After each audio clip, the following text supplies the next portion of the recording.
Hello students. हर student का एक सपना होता है, किसी बड़े कंपनी में जॉब लेना, अपनी लाइफ चेंज करना और अपने फैमिली को प्राउड फील करवाना।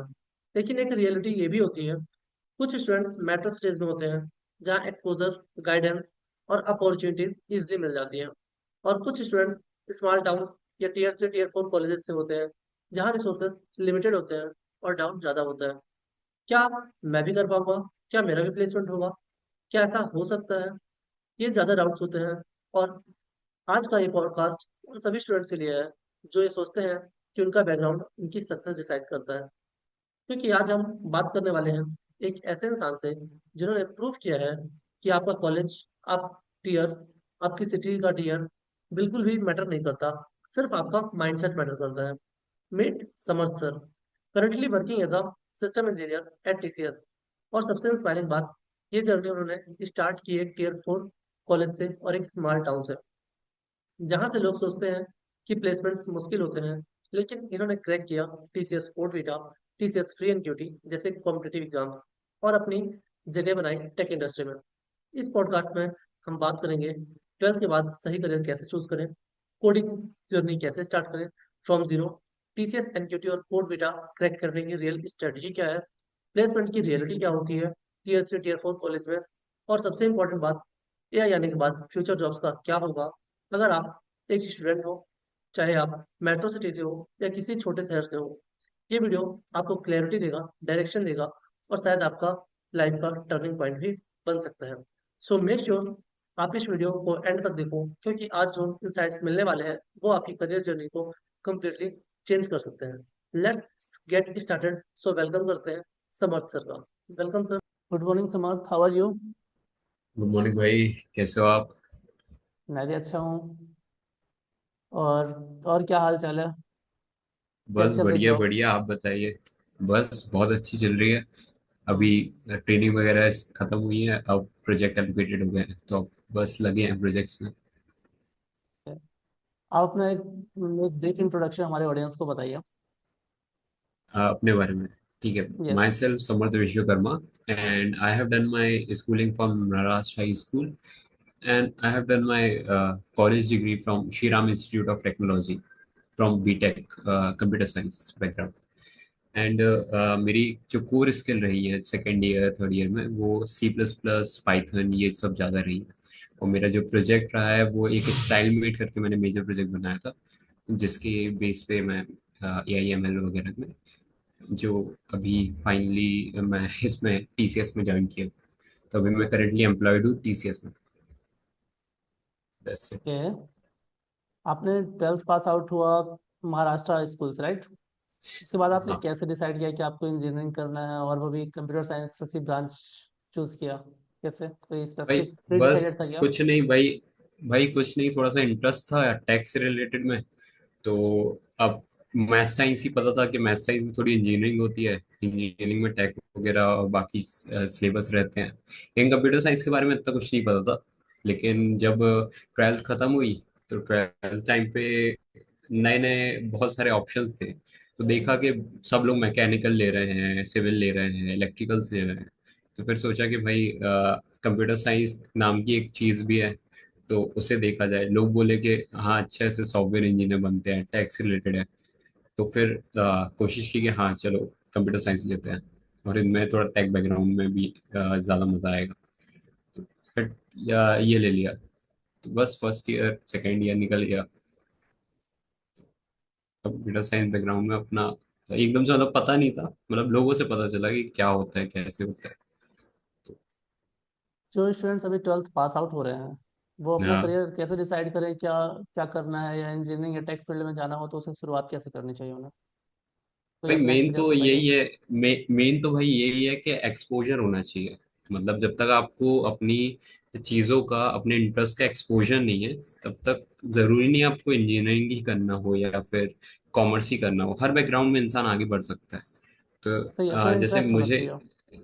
हाँ अपना इंटरेस्ट होना चाहिए। आपको अगर अकाउंटिंग में इंटरेस्ट है, फाइनेंस में इंटरेस्ट है, तो आप कॉमर्स तो लीजिए, क्यों आप इंजीनियरिंग ही करना चाहते हैं।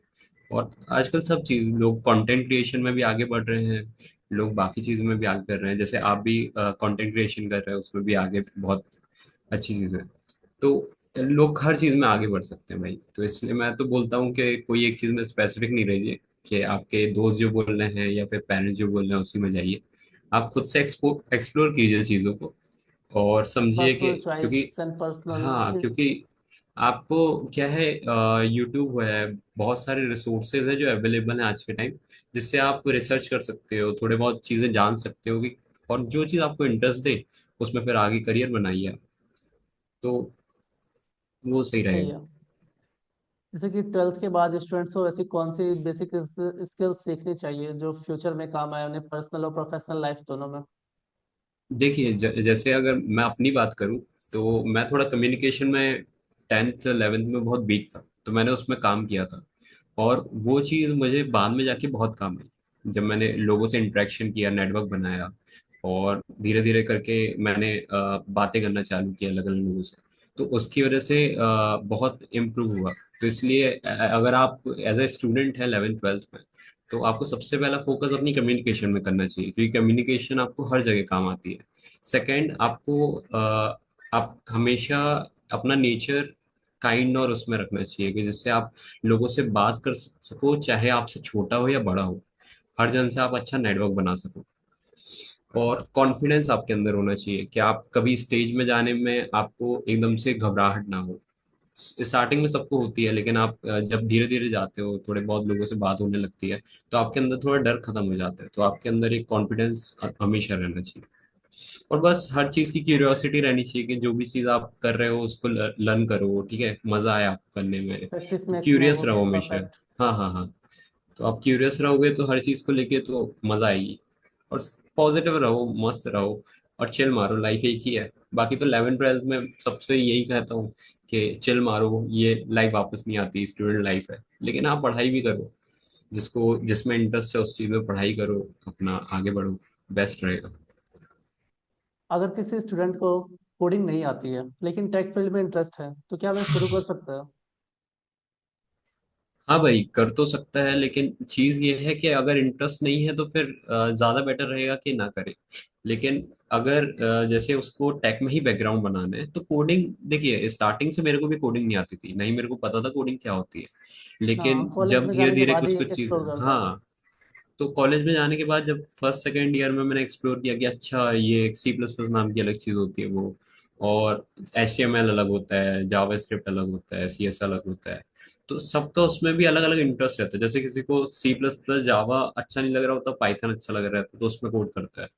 तो उसमें भी बहुत मल्टीपल ऑप्शंस रहते हैं आपके पास, कि आपको किस में पर्टिकुलर अपना इंटरेस्ट जाग जाए और आपको अच्छा लगे काम करने में, तो आप उसमें आगे बढ़ा सकते हो। जैसे मेरे टाइम पे बहुत से लोग बोलते थे कि अरे पाइथन करने की जरूरत नहीं है, या फिर सी बहुत पुरानी हो गई है, तो लेकिन मेरे को अच्छी लगती थी पाइथन, मैं करता था। मेरे को C++ अच्छी लगती थी, मैं करता था। तो ये सबके अपने अपने ओपिनियन रहते हैं, लेकिन जो आपका बेस फाउंडेशन है वो हमेशा सेम रहता है। तो हमेशा अपने फाउंडेशन को स्ट्रांग रखिए, बस फिर आप कोई भी कंपनी में जाइए, वो तो उनकी लैंग्वेजेस सिखाई जाती है, जैसे ट्रेनिंग उनकी होती है वहाँ सबकी अलग पे। अलग लैंग्वेज। हाँ, वहाँ ट्रेनिंग आपकी प्रॉपर होगी, सिर्फ आपका फाउंडेशन अच्छा होना चाहिए, कि आपको कोर कॉन्सेप्ट पता हो, आपको लॉजिक पता हो, ठीक है, आप चीजें कर पा रहे हो, आप समझ पा रहे हो, आप बग ढूंढ पाओगे, आप मतलब जो भी आपका रोल है उस पर्टिकुलर जगह में, वो उसकी ट्रेनिंग आपको प्रॉपर मिलती है, और उसी बेस पे उन लोग काम कर पाते हैं। तो आप वैसा कर ओके। सकते हो। जैसे कॉलेज में स्टूडेंट्स को पहले साल यानी फर्स्ट ईयर से ही क्या स्टार्ट करना चाहिए ताकि उन्हें प्लेसमेंट में प्रॉफिट मिले नेक्स्ट अदर भाई स्टूडेंट्स से, एज हाँ, वेल अगर में। अगर अगर एक अलग एज चाहिए स्टूडेंट्स को, मतलब फर्स्ट ईयर से, तो सबसे पहले अगर जैसे टेक बैकग्राउंड में, तो उनको सबसे पहले ये स्टार्टिंग में ही अपना फाउंडेशन एक जगह पे इंटरेस्ट फोकस बना लेना चाहिए। जैसे किसी को फुल स्टैक डेवलपर बनना है, तो फुल स्टैक में ही प्रॉपर फोकस करना चालू कर दे, ठीक है। किसी को AI ML डेवलपर बनना है, तो उसके ही बारे में फोकस चालू कर दे। देखिए, एक अपना दो अपना महीने, चार इंटरेस्ट महीने एक्सप्लोर हाँ, करके फाइंड आउट करना चाहिए। जी जी जी जी। और मेन क्या है, जैसे हम किसी को एक्सपोजर एकदम से नहीं रहता पहले पहले साल में, तो उसमें आप 2 3 महीने अपने आप को दीजिए, सब चीज जानिए, फिर अपनी वीडियोस देखिए, यूट्यूब में मल्टीपल वीडियोस अवेलेबल है, बहुत सारे रिसोर्सेज है, बहुत सारा हाँ, गूगल लेक्चर्स काफी सारे कंटेंट, मिल एडिट जाते हैं है यूट्यूब सब। पे अच्छे। हाँ, तो आप देखिए सब चीज थोड़ा थोड़ा एक्सप्लोर कीजिए, जिसमें इंटरेस्ट जागने लगे उसको कोई एक भी चीज को अगर आप फोकस करके रखें हैं, तो वो बाद में जाके आपको कहीं ना कहीं काम आएगी। जैसे अभी भी हम लोग जब जाते हैं इंटरव्यू वगैरह देने, मतलब इनके अंदर जो इंटरनल इंटरव्यूज होते हैं, तो उसमें ये नहीं देखा जाता कि आप कितनी सारी चीजें की हैं। ये देखा जाता है कि आपका, हाँ, एक पर्टिकुलर चीज में बहुत अच्छा है, तो आपको उससे ही रिलेटेड में अच्छे प्रोजेक्ट मिल जाएंगे। तो प्रोजेक्ट हर से रिलेटेड मिल जाएंगे आपको, AI ML भी मिल जाएगा, फुल स्टैक भी मिल जाएगा। और ऐसा नहीं सोचिए कि AI आ रहा है तो ये चीज खत्म हो जाएगी, ये पूरी तरीके से हट जाएगी। तो कोई भी स्टूडेंट यदि फर्स्ट ईयर में हो तो उसे क्या स्टार्ट करना चाहिए जिससे उसे हम्म। प्लेसमेंट में एज मिले अदर स्टूडेंट से कंपेरिजन में? देखिए, सबसे पहले तो कोई भी स्टूडेंट को अगर एज चाहिए बाकी लोगों से, तो सबसे पहले तो उसको स्टार्टिंग से ही एक्सपोजर ले लेना चाहिए अलग अलग फील्ड में। जैसे हमारे कंप्यूटर साइंस में भी, इवन टेक में भी, कोई भी चाहे AI ML हो या कुछ भी फील्ड हो, उसमें एक्सपोजर आपको होना चाहिए। जैसे बहुत सारे रिसोर्सेज अवेलेबल है ऑनलाइन, लाइक गूगल, यूट्यूब में बहुत सारे वीडियोज हैं। आप उनको देखिए, उन पे सर्च कीजिए, और जिन चीज में आपको इंटरेस्ट आ रहा है उस पर्टिकुलर चीज में आप फोकस करना चालू कर दीजिए पहली साल से। जैसे आपको AI ML में अगर इंटरेस्ट आ रहा है, तो फिर आप पाइथन में, उनकी चीजों में, LLM मॉडल्स वाले में चालू कर दीजिए। दूसरी चीज, कि आप कोशिश करिए कि जो ये LLM मॉडल्स है, जैसे ChatGPT, जेमिनी, क्लाउड, डीपसीक, ये सबको बेसिक यूज करना चालू कर दें। चाहे मजे के लिए आप यूज करें, कि हाँ, आप प्रॉम्प्ट ऐसे इंजीनियरिंग आनी चाहिए सिंपल, आपको और हाँ, सिंपल सिंपल प्रॉम्प्ट डालिए, कोई दिक्कत नहीं है। स्टार्टिंग में एकदम से लोगों को प्रॉम्प्ट नहीं लिखना आता, लेकिन आप सिंपल प्रॉम्प्ट डालिए, मजे मजे में कुछ भी पूछिए। एटलीस्ट आपको उनका नॉलेज होगा कि वो कैसे काम करते हैं, कैसे आंसर ऑपरेट करते कैसे हैं। करते हैं, कैसे क्योंकि अपन टास्क दे हाँ, सकते हैं उनसे। वो आपको मस्ट है कि अगर आप as a first year student है 2026 में या 2025 में, तो एटलीस्ट आप LLM मॉडल्स को यूज कर पाए, और बेसिक आप अपनी नेसेसिटी से कर पाए। जैसे LLM मॉडल्स एक्चुअली में क्या करते हैं हमारा, कि हम पूरा कोड पूरा काम नहीं करते उसमें, लेकिन हमें मेन नॉलेज तो हमारी खुद की काम आती है। जैसे हमने पाइथन सीखा, या फिर कुछ C++ सीखा, या कोई भी कोडिंग स्किल सीखी, या टेक स्किल सीखी, तो मेन नॉलेज तो हमारी ही होगी, लेकिन हम उस नॉलेज से कैसे सही प्रॉम्प्ट डाल के और चीजें निकाल पा रहे हैं, और अपने कोड में यूज कर पा रहे हैं, या चीजों में यूज कर पा रहे हैं, वो आपको बेटर करता है, इनहेंस करता है। तो इसलिए LLM मॉडल यूज करना चालू कर दीजिए, और एक पर्टिकुलर चीज में फोकस करना चालू कर दीजिए, चाहे वो फुल स्टैक डेवलपमेंट हो, चाहे वो AI ML हो, चाहे वो कोई अदर ब्रांच हो, IoT हो, सब में ये सेम चीज है। कोई स्टूडेंट, जैसे कि अपनी आईटी इंडस्ट्री काफी डायनेमिक होती है, तो यहाँ पे कोई भी स्टूडेंट हम्म। कैसे डिसाइड करे कि उसे किस स्टैक पे फोकस करना चाहिए? मर्न स्टैक है, जावा फुल स्टैक है, .NET, Python, Django, AIML, data science, वो कैसे चूज करे कि वो कौन से स्टैक उसके लिए बेटर होगा या फ्यूचर में उसे देखिए, एक्सपोजर ये मिलेगा? दिक्कत तो मेरे साथ भी, जी जी जी, ये दिक्कत तो मेरे साथ भी बहुत हुई है।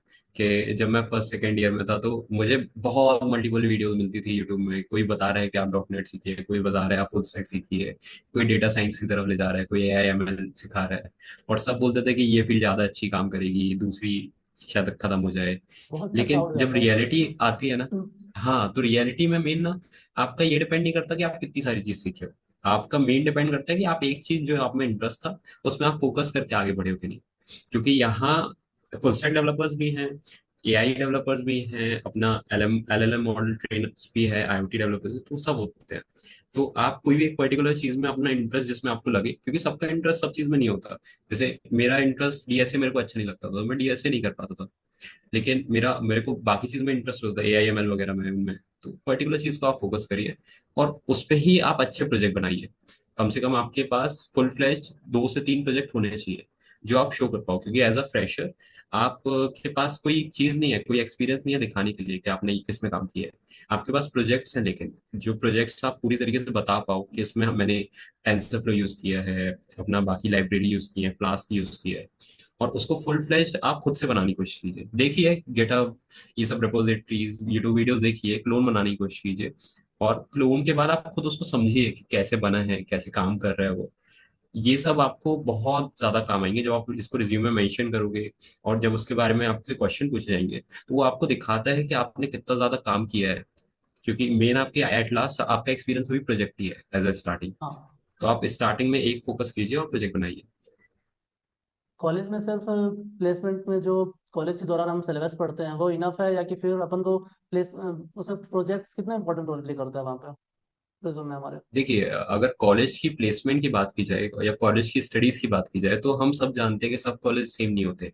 कुछ कुछ कॉलेज बहुत अच्छा पढ़ाते हैं, और कुछ कुछ कॉलेज मतलब नाम का बस पढ़ाते हैं कि उनका सिर्फ खर्चा निकल जाए। तो एट लास्ट तो आपको खुद ही करनी पड़ेगी अपनी स्टडीज। हार्ड आपके वर्क करना पास। पड़ेगा आपको पर्सनल। हाँ, आपको हार्ड वर्क करना पड़ेगा, खुद आपको पढ़ना पड़ेगा।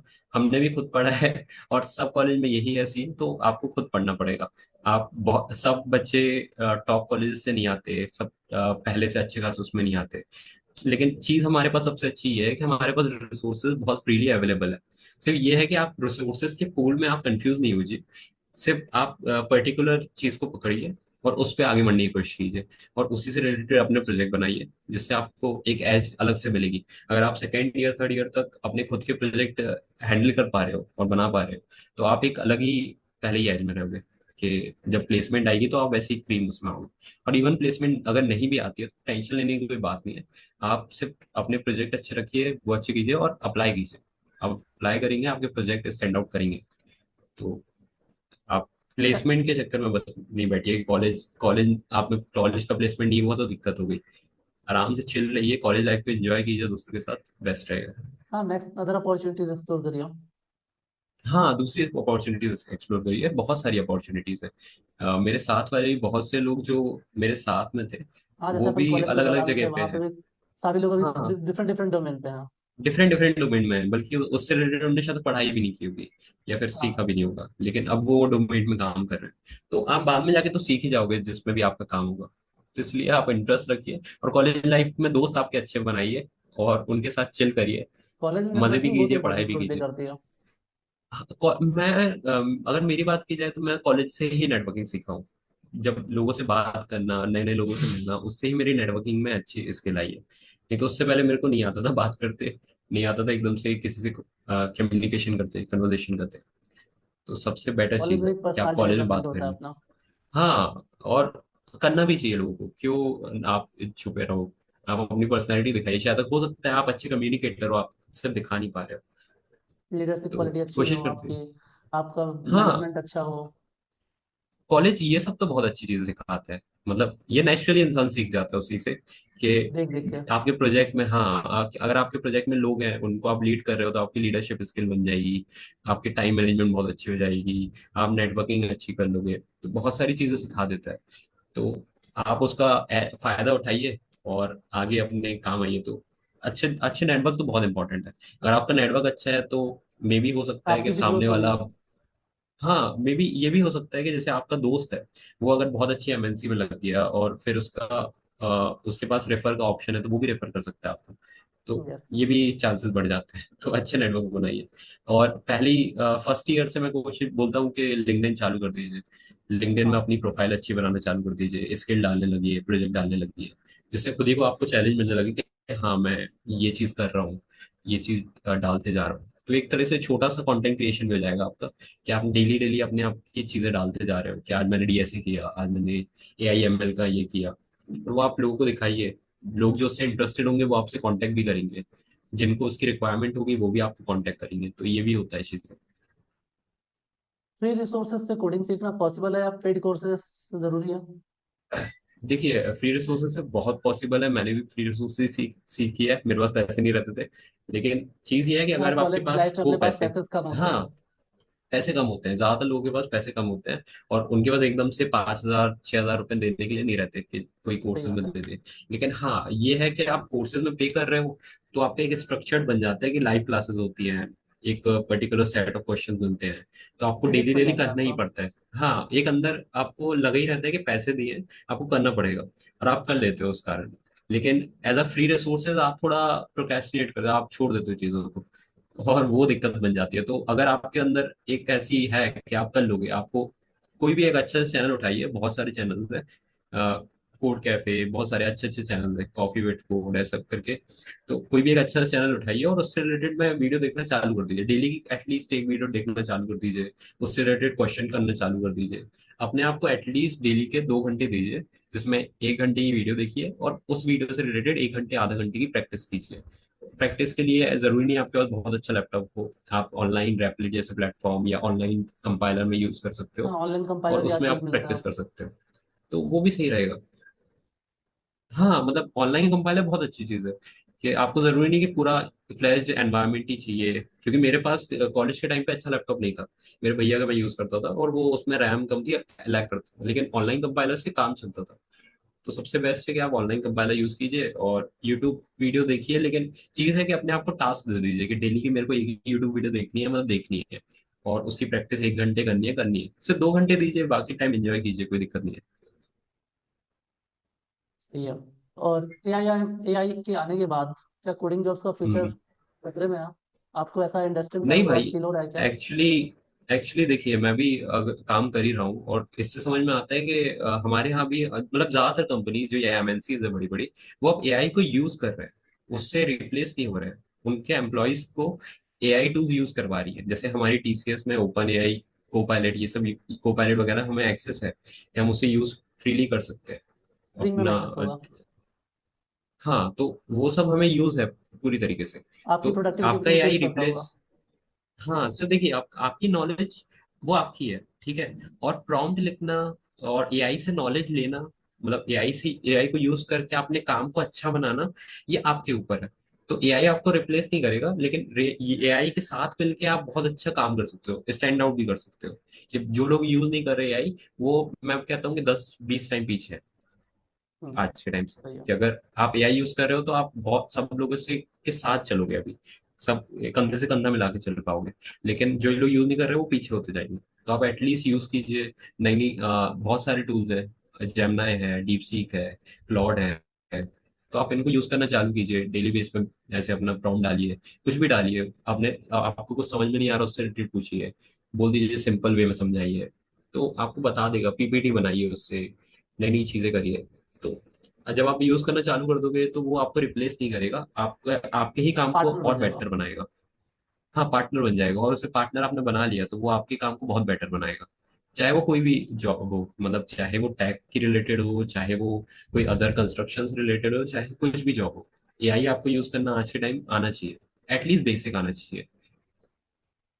कोडिंग के लिए सबसे बेस्ट एआई प्लेटफॉर्म कौन सा है? जैसे आपने क्लाउड का नेम लिया, चैट जीपीटी का नेम लिया, जेमिनाई का नेम लिया, तो हाँ, कौन सा प्रेफर कर सकते हैं कोडिंग के लिए? ठीक है, कोडिंग अगर स्पेसिफिक आप सीखने की बात कर रहे हैं तो सीखने में ये सब प्लेटफॉर्म अच्छे काम करते हैं, लेकिन मैं पर्सनली चैट जीपीटी यूज करता था। कि चैट जीपीटी में मैं बहुत स्टार्टिंग से यूज कर रहा हूँ, तो उसमें मैं पर्टिकुलर क्वेश्चन डाल के और उससे ही पूछता था कि मुझे इजीली वे में इसको अंडरस्टैंड समझाया जाए, ठीक है। लेकिन हाँ, अगर मैं कोडिंग को, मतलब कोड को बग फिक्स करने की बात करूँ या बाकी चीजें हैंडल करने की बात करूँ, तो मैं फिर डीप सी, क्लॉड, इनको ज्यादा यूज प्रेफर करना चाहूंगा, क्योंकि उनकी कोडिंग ज्यादा बेटर है as compare to ChatGPT. तो ये सब में थोड़ा थोड़ा डिफरेंस है जो उसको स्टैंड आउट करवाता है। अब जैसे मुझे कुछ फोटोज बनानी हो या फिर पीपीटी से रिलेटेड चीजें बनानी हो, तो मैं जेमिनाई को यूज करूंगा, जेमिनाई से मैं बनाता था, ठीक है। जेमिनाई का और बनाना बहुत फीचर सारे अच्छा है। एआई प्लेटफॉर्म, हाँ, जेमिनाई का बनाना फीचर बहुत अच्छा है। आप उसे यूज करके फोटोज बनाइए, वो करिए, अपनी चीजों में इंटीग्रेट कीजिए उसको, ठीक है। मतलब मैंने याद है, मैंने एक वेबसाइट टाइप में बनाई थी, जो नॉर्मल सिंपल वेबसाइट थी, लेकिन उसमें जो फोटोज डालनी थी वेबसाइट के अंदर, वो मैंने जेमिनाई से बनाई थी, मैंने एक्सटर्नल नहीं उठाई थी। तो वो बेटर काम करता है। तो यूज कीजिए सब सब टूल्स। आप जब खुद यूज करोगे तभी आपको पता चलेगा कि आपके लिए कौन सा टूल अच्छा काम कर रहा है। स्टूडेंट्स को प्लेसमेंट की तैयारी किस ईयर से स्टार्ट होनी चाहिए कॉलेज में? देखिए, कर तो वैसे फर्स्ट ईयर से कर देनी चाहिए, लेकिन एक्सपोजर होना चाहिए एटलीस्ट आपको। कि एक्सपोजर आपको जब तक नहीं होगा चीजों को लेके, तब तक आप प्लेसमेंट की तैयारी भी नहीं कर पाओगे। तो इससे बेटर है कि आप फर्स्ट ईयर में थोड़ा चीजें जानिए कि कैसा आपका पर्टिकुलर एनवायरनमेंट प्लेसमेंट का काम करता है। सब कॉलेज में थोड़ा थोड़ा अलग करता है कि आपको, हाँ, एफटी सीखना पड़ता है, एलआर सीखना पड़ता है, बाकी लॉजिकल रीजनिंग, ये अगर आपको टैक है तो टैक आपको सीखना पड़ेगा। तो उसका आपको एक्सपोजर होना चाहिए। फिर पर्टिकुलर टैग से रिलेटेड आपको फाउंडेशनल नॉलेज होनी चाहिए अपने सब्जेक्ट्स की। जो भी आपके सब्जेक्ट है, डीबीएमएस, बाकी बीएमई, जितने भी चीज़ है, आपको फाउंडेशनल नॉलेज होनी चाहिए उसकी। और फिर आप कोशिश करिए कि सेकेंड ईयर से आप एटलीस्ट लॉजिकल रीजनिंग, एप्टी, ये सब आप देखने लगे, क्योंकि ये सिर्फ आप प्लेसमेंट के टाइम बस काम नहीं आएगा। अगर आपको बाद में जाके कोई गवर्नमेंट एग्जाम्स की तैयारी करनी है, आपको गवर्नमेंट एग्जाम निकालना है, क्योंकि मेरे बहुत से दोस्त आज के टाइम सीएस कंप्यूटर साइंस में लिए थे, लेकिन उनको गवर्नमेंट, अब मैं इंटरेस्ट आ गया था फोर्थ ईयर में, अब गवर्नमेंट जॉब के लिए तैयारी करेंगे, तो उसमें भी आपको एफटी, एलआर, ये सब लगेगा ही। तो आप इससे बेटर है पहले ही से सीखिए।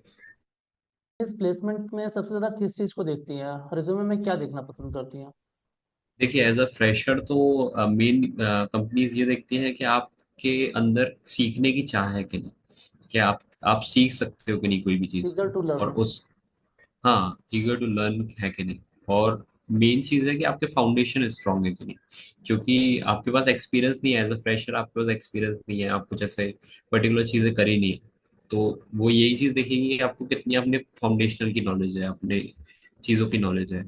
और यही ज़्यादातर चीज़ों में आपका मेन प्रोजेक्ट वगैरह के बारे में देखा जाएगा कि आपके प्रोजेक्ट क्या बनाए। तो आपको हो जाएगा, कोई दिक्कत नहीं है। आप सिर्फ अपने प्रोजेक्ट अच्छे बनाइए, उससे रिलेटेड बनाइए जिसमें आप अप्लाई कर रहे हो, और उन्हीं चीज़ों में अप्लाई करिए जिनसे रिलेटेड आपके प्रोजेक्ट हैं और जिनसे रिलेटेड आपको इंटरेस्ट है। तो उनमें अप्लाई करोगे, आपके प्रोजेक्ट अच्छे हैं, आपने काम अच्छा किया, आपके अंदर क्यूरियोसिटी है नई नई चीज़ सीखने की, आप अडाप्ट कर लोगे कोई भी नई चीज़ जो सिखाएंगे तो वो आपको डेफिनेटली लेगी। तो कोई रेफर दिक्कत नहीं करेंगे। है। और हाँ, और अगर आपको जैसे अंदर से क्यूरियोसिटी है डीएसए वगैरह करने की, तो आप फिर स्टार्ट स्टार्ट अर्ली स्टार्ट कीजिए। डीएसए के रैंक देखी जाती है कुछ कुछ जगह पे, तो वो भी अच्छी चीज़ है। आप कोडिंग के लिए कौन सा प्लेटफॉर्म यूज करते हैं? जैसे आज मार्केट में कोड सेफ है, लेट कोड है, तो हाँ, आप कौन सा प्लेटफॉर्म यूज करते हैं पर्सनली? देखिए, मैं अगर कोडिंग की बात की जाए तो मैंने कॉम्पिटिटिव कोडिंग बहुत कम ही की है। लेकिन मैं बेसिक्स के लिए कोडशेफ यूज करता था। क्योंकि मुझे सिर्फ पता रहना चाहिए कैसे टेस्ट केस पास करें, कैसे बाकी चीज कर पाए, कैसे लूप्स लगाते हैं, कैसे टूल, इन सबको रियल उसमें यूज करें। और कोडिंग पर्टिकुलर सिचुएशन के हिसाब से आप लॉजिक लगाने के लिए, तो इसलिए मैं कोडशेफ यूज करता था। देन फिर मैंने थोड़ा बहुत लीड कोड यूज करना चालू किया for medium to high level questions. तो अच्छा रहता है, आप दोनों यूज कर सकते हो।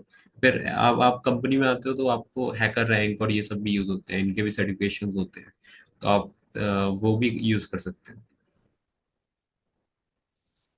प्लेसमेंट के ड्यूरेशन में कॉलेज में टेंथ हम्म। ट्वेल्थ के मार्क्स और कॉलेज का सीजीपीए कितने इंपॉर्टेंट रोल प्ले करता है? देखिए, कॉलेज का सीजीपीए इवन 10 ट्वेल्थ के मार्क्स इतने इंपॉर्टेंट प्ले नहीं करते। सिर्फ आप एटलीस्ट मेंटेन करके रखिए कि आपके 70 एंड अबव रहे। अगर आपका सीजीपीए भी 7 एंड अबव है, 7.5 7 एंड अबव है, तो बिल्कुल चिल है, कोई कंपनी आपको कुछ नहीं कहेगी। कभी कभार आप क्या है, सेफ कुछ जोन में कुछ हो। प्लेसमेंट। जी जी जी।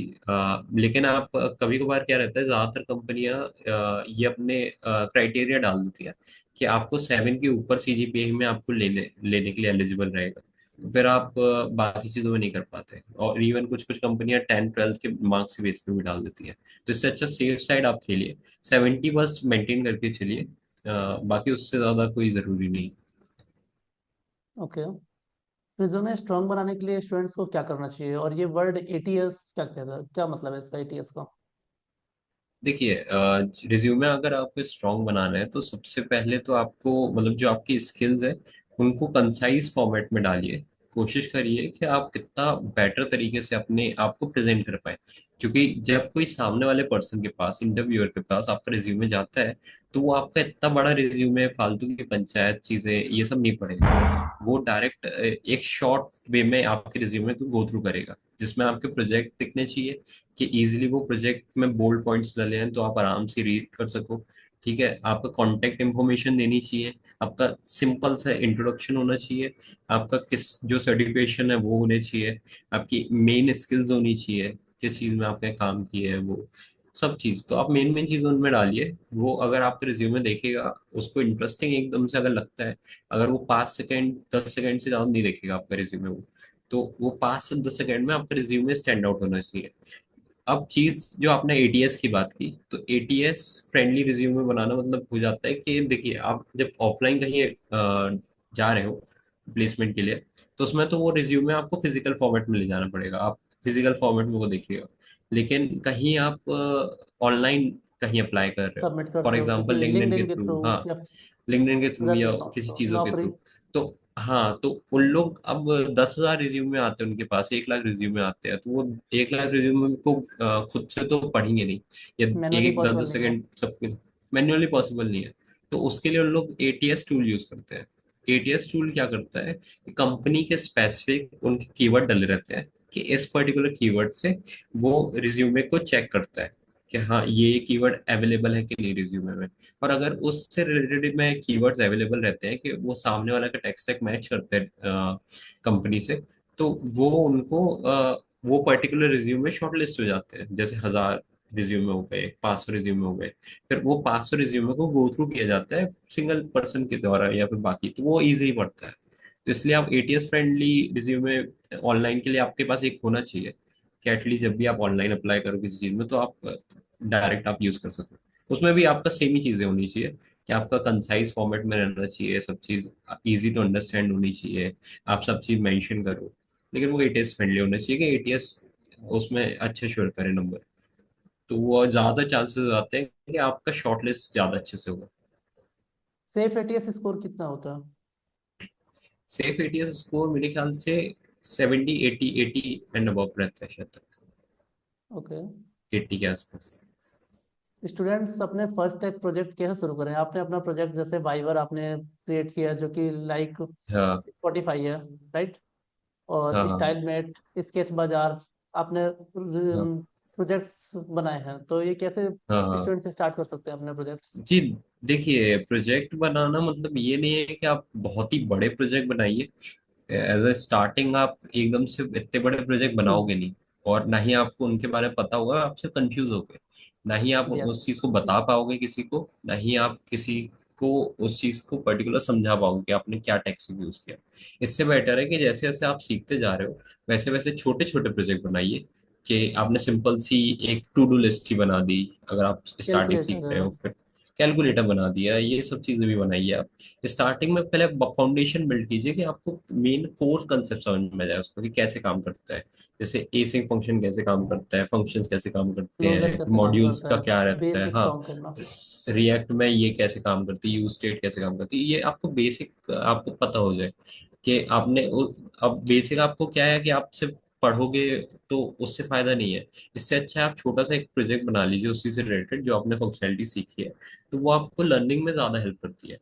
देन धीरे धीरे करके जैसे जैसे आपको समझ में आने लगे, फिर उस हिसाब से आप प्रोजेक्ट उठाइए, गिटहब से, यूट्यूब से आपको अवेलेबल मिल जाएंगे, फिर उसका क्लोन बनाइए। आपको पूरी फंक्शनैलिटी उसकी समझ में आ रही है, कि हाँ ये इसमें यूज हो रहा है, ये इसमें यूज हो रहा है, आप उसका क्लोन बनाइए, कोई दिक्कत नहीं है। आप क्लोन बनाइए, अपने थोड़े बहुत चेंजेस कीजिए आप जैसे करते हो, और आप वो प्रोजेक्ट अपने मेंशन कीजिए, कोई कुछ नहीं कहेगा आपको। आपको थोड़ा कोई सा ये नहीं चेंजेस कहेगा करके कि आपने, पर्सनल टच लेके आइए।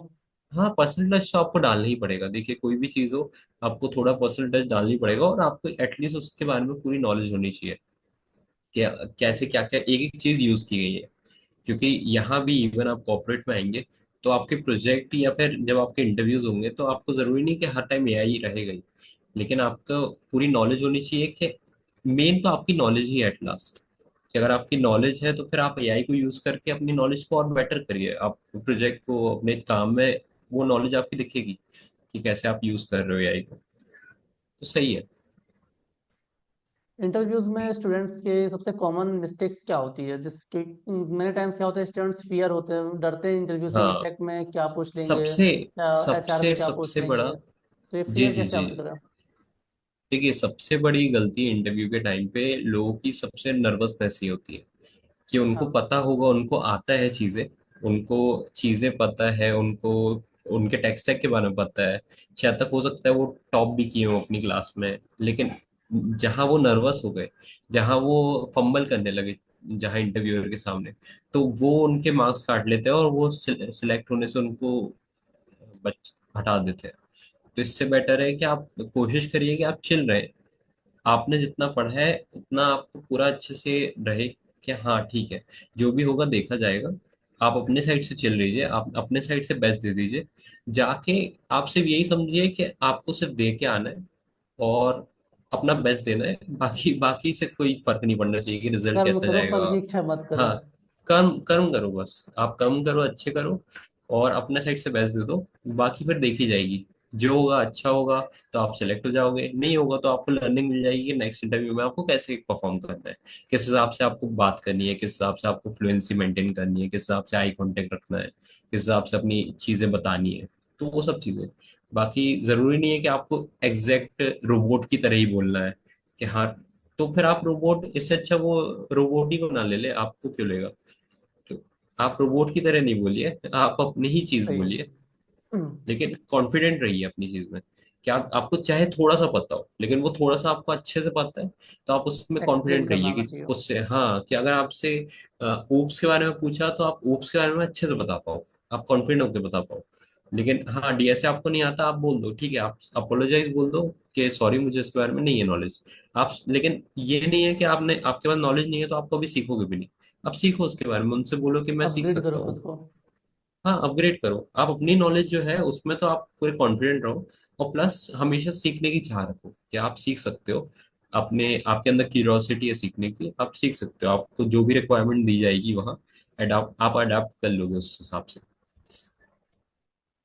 यदि किसी स्टूडेंट का कॉलेज एवरेज रहा है, तो क्या उसे कॉर्पोरेट में हाँ, जॉब, अच्छी जॉब मिल सकती है? हाँ, मिल सकती है। मतलब ऐसा जरूरी नहीं है कि आपका स्कोर बहुत मेंटेन करना पड़ता है, या फिर वो मैंने बताया ना कि सिर्फ बहुत कम कंपनियों में ये टारगेट रहता है, या फिर एक एलिजिबिलिटी क्राइटेरिया रहता है कि किसी के कम रहेंगे, किसी के ज्यादा। अब मेरे भी बहुत सारी कुछ कुछ चीजों में मार्क्स इतने ज्यादा अच्छे नहीं, नॉर्मली थे, एवरेज थे। लेकिन उसके बाद भी जरूरी नहीं है कि आपका वो सब्जेक्ट पूछ जाए। देखिए, एज अ कॉर्पोरेट में या बाकी चीजों में जरूरी नहीं मार्क्स आपके काम है, आपके प्रैक्टिकल जो आपने किया होगा। शायद तक हो सकता है सब आपको काम आती थ्योरी है। में इतना ज्यादा मन नहीं लगता है, थ्योरी में मन नहीं लगता, लेकिन प्रैक्टिकल करने में मन लगता है। आप प्रैक्टिकल में बहुत अच्छा वेबसाइट बना लेते हो, आप प्रैक्टिकल में बहुत अच्छी डेटा साइंस की चीजें कर लेते हो, तो आप उसमें ध्यान दीजिए, कोई दिक्कत नहीं है। बहुत सी कंपनी इनको बोलती है कि आप आइए, आप अपनी नॉलेज बताइए, आपसे क्वेश्चन जो पूछ रहे हैं उनके जवाब आ रहे हैं, आप एलिजिबल हो, आप सीख सकते हो। जैसे आप टीसीएस में हो, तो टीसीएस में फ्रेशर्स की हायरिंग प्रोसेस कैसे होता है? देखिए, टीसीएस का दो तरीके से हायरिंग होती है, मतलब बहुत अलग अलग तरीके से हायरिंग होती है, अलग अलग डोमेन के लिए। जैसे एमबीए वालों के लिए अलग हायरिंग फ्रेशर्स के लिए होती है। कैसे है? हाँ, एमबीए, जैसे एमबीए फ्रेशर्स के लिए अलग अलग होती है, एमटेक के लिए और बीटेक के लिए एक होती है, और फिर बाकी चीज़ों के लिए अलग होती है। तो मैं बीटेक से था, तो मेरी एक्चुअली दो चीज़ से हायरिंग हुई थी। एक होता है कोड बीटा, होता है टीसीएस का। तो एक हाँ। एग्जाम रहता है, कोडिंग कोडिंग एग्जाम रहता है, उसमें आपको पहले दो ऑनलाइन आपको एग्जाम देने पड़ते हैं, और फिर आप तीसरा ऑफलाइन एग्जाम के लिए एलिजिबल होते हो, जिसको आपको टीसीएस आईएलएम में जाके देना पड़ता है। तो अगर आपका वो भी अच्छा जाता है, तो फिर टीसीएस की तरफ से कॉल आता है कि आपका इंटरव्यू शेड्यूल किया गया है। तो उसमें वो ज्यादा चांसेस है कि इंटरव्यू के बाद आपको निंजा या डिजिटल प्रोफाइल में से कोई एक दे दे। और फिर उसके बाद जो सबसे बड़ा मास हायरिंग का टीसीएस का रहता है, वो है एनक्यूटी, नेशनल क्वालिफाइड टेस्ट। तो एनक्यूटी से सबसे ज्यादा हायरिंग होती है। तो एनक्यूटी में हम्म। एप्टी, एलआर, ये सब पूछा जाता है, और दो कोडिंग क्वेश्चन आते हैं। तो उसमें आप अपना ये फाउंडेशन जो एप्टीट्यूड है, एलआर है, उसके क्वेश्चन दीजिए, और थोड़ा बहुत अपने medium to basic to hard level, medium level के डीएसए क्वेश्चन आते हैं, तो उनको सॉल्व कीजिए। तो वो आपका निकल जाएगा। उसमें वो तीन रोल के लिए निकालती है, एक निंजा, डिजिटल, प्राइम। इस साल शायद तक टीसीएस ने निंजा हटा दिया है, तो निंजा डिजिटल ड्रॉप कर एंड दिया। प्राइम बस है। हाँ, निंजा ड्रॉप कर दिया है, तो डिजिटल एंड प्राइम है। तो डिजिटल में 7 एलपीए होता है, जो अभी मेरा करंट पैकेज है। एंड जो प्राइम रहता है उसमें 9 एलपीए होता है बीटेक वालों के लिए, और 11 एलपीए होता है एमटेक वालों के लिए। तो ये बेटर ऑप्शन है ज्वाइन करने का टीसीएस। अच्छा। जैसे अभी फ्री टीसीएस एनक्यूटी के फॉर्म फिल हो रहे हैं, राइट? और उनके जी, एग्जाम्स 20 मार्च के बाद शेड्यूल हैं। आप एनक्यूटी जी। प्रिपरेशन के लिए बेस्ट रिसोर्सेस क्या यूज करते हैं, और क्या स्टूडेंट्स को शेयर करना चाहेंगे उनके साथ फ्री रिसोर्सेस? देखिए, मैंने तो फ्री रिसोर्सेज ही यूज किए थे जो यूट्यूब में अवेलेबल थे उस टाइम पे। तो मैंने एफटीएलआर के लिए बेसिक वीडियोस ही देखी थी कि कैसे क्या काम करता है। फिर उसके थोड़े बहुत क्वेश्चन प्रैक्टिस किए थे। और जो कोडिंग है, कोडिंग में मैंने थोड़ा बहुत टेक्निकल वाले क्वेश्चंस देखे थे, बेसिक टू मीडियम लेवल के बस। और उससे रिलेटेड में प्रैक्टिस की थी कि कैसे टेस्ट केसेस पास करते हैं, कैसे अपन लॉजिक लगाते हैं, कैसे। तो आपका हो जाएगा, कोई दिक्कत नहीं है। आप ऑनलाइन प्लेटफॉर्म से भी आप तैयारी कर सकते हो, जरूरी नहीं है कि आपको प्रॉपर कोर्सेज ही चाहिए उससे रिलेटेड आपको उनको निकालने के लिए। तो इजीली हो जाएगा, सिर्फ आप चिल रहिए और आराम से आप वीडियोस को एक टारगेट दे दीजिए कि मेरे को आज एफटी का ये टॉपिक निपटाना है। तो आप पूरा निपटा के अपना प्रैक्टिस करके आप दूसरे दिन स्विच करिए, तो इजीली हो जाएगा। डिसिप्लिन मेंटेन रखिए। डिसिप्लिन आपके अंदर होना चाहिए कि आप, अगर आपने बोला है आज 2 क्वेश्चन करने, तो आप करना ही है। अगर आपने डीएसए के लिए 1 क्वेश्चन डेली का बोला है, तो एटलीस्ट 1 क्वेश्चन करना ही है। जहां आप एक बार बैठ जाओगे करने, वहां फिर आपको मन लग जाएगा। लेकिन जहां आप प्रोक्रेस्टिनेट करते रहोगे कि हाँ बाद में करेंगे बाद में करेंगे, तो वो टलता जाएगा। इससे बेटर है कि आप एक डिसिप्लिन मेंटेन करिए। एक पर्टिकुलर टाइमिंग शेड्यूल कीजिए अपने टाइम की, कि हाँ मुझे 5 से 6 करना है तो 5 से 6 करना है, रात के 10 से 11 करना है तो 10 से 11 करना है। सबकी अलग अलग टाइमिंग होती है। कोई रात में अच्छा कर पाता है, कोई सुबह सुबह अच्छा कर पाता है, कोई दोपहर प्रोडक्टिविटी में आवर्स अच्छा डिफरेंट करता डिफरेंट है। टाइम हो सकता है। सबके अलग अलग होते हैं, तो आप अपने हिसाब से कर सकते हैं। और जैसे कि कोई बुक वगैरह भी प्रेफर करते थे आप FTLR के लिए? जी, मैंने तो ऐसा बुक ज़्यादा ही कुछ यूज़ नहीं किया, लेकिन बहुत सारी अच्छी बुक्स भी अवेलेबल है जो आप यूज़ कर सकते हैं FTLR वगैरह के लिए। लेकिन चीज़ ये है कि आप उनके बहुत सारे क्वेश्चन, सिर्फ एक ही टाइप के टॉपिक के 10,000 क्वेश्चन, 1,000 क्वेश्चन निपटाने की कोई ज़रूरत नहीं है। टाइम आप वेस्टेज। 10 20 10, हाँ, आप एक एक पर्टिकुलर टॉपिक के कॉन्सेप्ट्स दस क्लियर बीस करो बस। क्वेश्चन जी, कॉन्सेप्ट क्लियर है आपका, आप 10 क्वेश्चन सॉल्व करें, आपको 20 क्वेश्चन ज्यादा से ज्यादा सॉल्व करें। आपको जहाँ लॉजिक समझ में आ गया कि यही हो रहा है, 20 क्वेश्चन से ज्यादा आपको जरूरी नहीं है कि आपको बहुत सारी क्वेश्चन सॉल्व करना है। आपको एक लॉजिक पता हो जाना चाहिए, और बस आप उसके थोड़े बहुत टेस्ट ऑनलाइन अवेलेबल रहते हैं, उसको दे दीजिए। आपको समझ में जाएगा कि हाँ इससे लॉजिक हमारा क्लियर हो गया। आप नेक्स्ट चीज में शिफ्ट कीजिए। आप क्यों एक टॉपिक में पड़े रह रहे हैं? क्योंकि जरूरी नहीं आपको सेम ही टॉपिक पता चले, उस टॉपिक से रिलेटेड क्वेश्चन ही नहीं पूछा गया, तो आप थोड़ी एक टॉपिक ही में मास्टरी करोगे उसमें, तो जरूरी नहीं है। एक TCS का फ्री एनक्यूटी होता है, एक पेड एनक्यूटी होता है, दोनों में डिफरेंस क्या हाँ, होता है? देखिए, जो फ्री एनक्यूटी होता है वो कॉलेज स्टूडेंट्स के लिए होता है, जो करेंटली अभी काम कर रहे हैं, मतलब स्टूडेंट्स हैं। और जो पेड एनक्यूटी होता है वो उनके लिए होता है जिनका कॉलेज खत्म हो गया है, और अब वो एज अ, मतलब उनका गैप ईयर हो चुका है, या फिर बहुत टाइम से वो किसी चीज़ में ट्राई कर रहे हैं, तो उसके लिए होता है। तो दोनों अपनी अपनी जगह अलग अलग होते हैं। जैसे प्री एनक्यूटी में टीसीएस ज्यादा कोशिश करता है कि हायरिंग के लिए सबसे ज्यादा इससे उठाया जाए। मास फिर हायरिंग पेड से ही होती है। बहुत से लोग उठाते हैं, हाँ, पेड से ही बहुत सारे लोग उठाते हैं, लेकिन मेन तो फ्री रहता है। पेड में डिफरेंस ये भी रहता है कि आप टीसीएस के जो अंडर अलग अलग कंपनी है उनमें भी अप्लाई कर सकते हो। एशियन पेंट्स हो गया, ये सब हो गया, इनमें भी आप अप्लाई करके अपना स्कोर दिखा सकते हो। तो ये डिफरेंस होता है उनमें। TCS प्लेसमेंट में स्टूडेंट को कौन कौन से राउंड्स क्लियर करने पड़ते हैं? टीसीएस प्लेसमेंट में आपको पहला तो यही, अगर एनक्यूटी है तो एनक्यूटी राउंड क्लियर करना पड़ेगा। फिर आपका उनकी तरफ से मेल आया कि आप शॉर्टलिस्ट हुए कि नहीं, देन आपका इंटरव्यू होगा। इंटरव्यू में भी आपके 3 राउंड रहते हैं। पहला रहता है टेक्निकल राउंड। टेक्निकल राउंड में आपके क्वेश्चन पूछे जाते हैं रिलेटेड टू आपका टेक स्टैक क्या है, आपका प्रोजेक्ट क्या है, बाकी और बाकी चीज़ें कि जो भी आपसे ट्रैक से रिलेटेड है। और उसमें थोड़े बहुत आपसे हो सकता है क्वेश्चन पूछ लिया जाए कि आप थोड़ा बहुत कोड करके दिखाइए हम्म। अपनी, जो भी आपकी प्रेफर्ड लैंग्वेज है उसमें आप लॉजिक बता पा रहे हो कि नहीं, आप कॉन्फिडेंट हो कि नहीं। देन एमआर राउंड होता है, मैनेजर राउंड। मैनेजर राउंड वो देखते हैं कि आपने किस किस में काम किया है, कैसा आपका टीम वर्क रहा है कि नहीं, आपने और चीज़ें की है कि नहीं, तो वो उससे रिलेटेड क्वेश्चन पूछते हैं। फिर एचआर राउंड रहता है। एचआर राउंड में आपसे बेसिक क्वेश्चन पूछे जाते हैं, और ये पूछा जाता है कि आप रोटेशनल शिफ्ट के लिए अलाउ हो के नहीं। ठीक है, आपसे एक लॉजिकल या फिर कोई अलग सा क्वेश्चन पूछ लिया जाएगा। आपकी रियल रियल बेस्ड क्वेश्चन पूछ लिया जाएगा, सिनेरियो बेस्ड क्वेश्चन, कि जिसको आप अपनी कैसे आंसर कर रहे हो, किस तरीके से हैंडल कर रहे हो। तो बस ये 3 राउंड होते हैं। मेन राउंड रहता है सबसे ज्यादा टेक्निकल।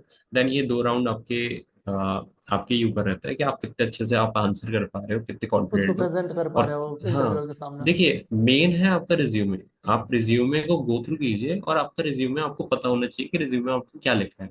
आप ऐसा नहीं है कि रिज्यूमे में आपका लिखा है कि आपने C++ में मास्टरी करके रखी है, लेकिन आप उसके बाद जाके बता ही नहीं पा रहे हो, या आपको बेसिक चीज नहीं पता कि आईओ स्ट्रीम क्या होती है, ये कैसे काम करती है, यूजिंग नेम स्पेस क्या होता है। आपको फिर आपकी पर्टिकुलर चीज के बारे में पूरी नॉलेज होनी चाहिए।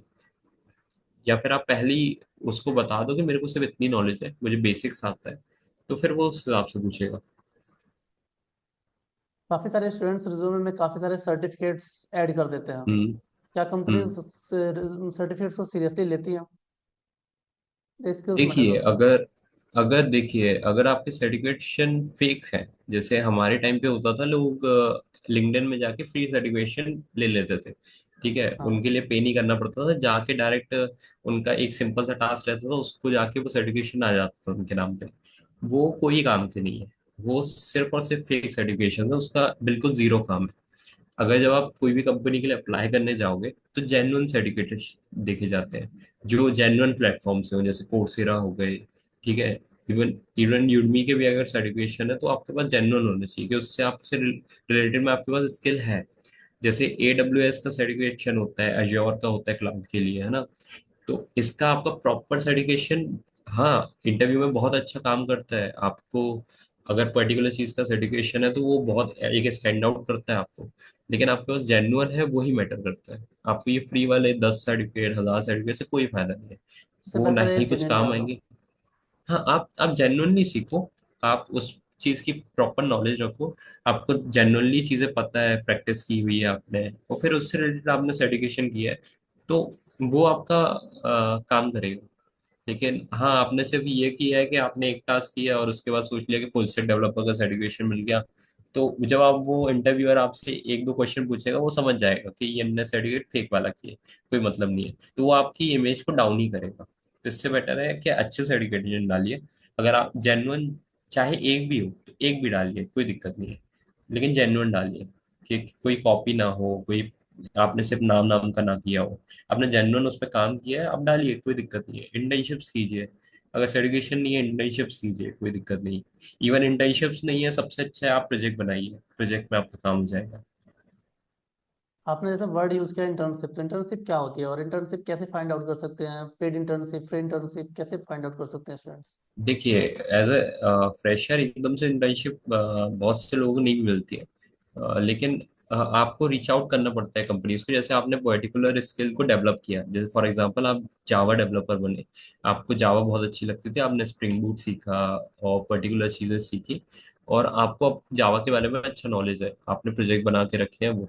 तो अब एज अ पहले ज्वाइन करने से पहले, एज अ स्टूडेंट, आप ये चाहेंगे कि कहीं आप को थोड़ा बहुत पैसा आने एक्सपोजर लगे मिल वो चुका लगे, हो।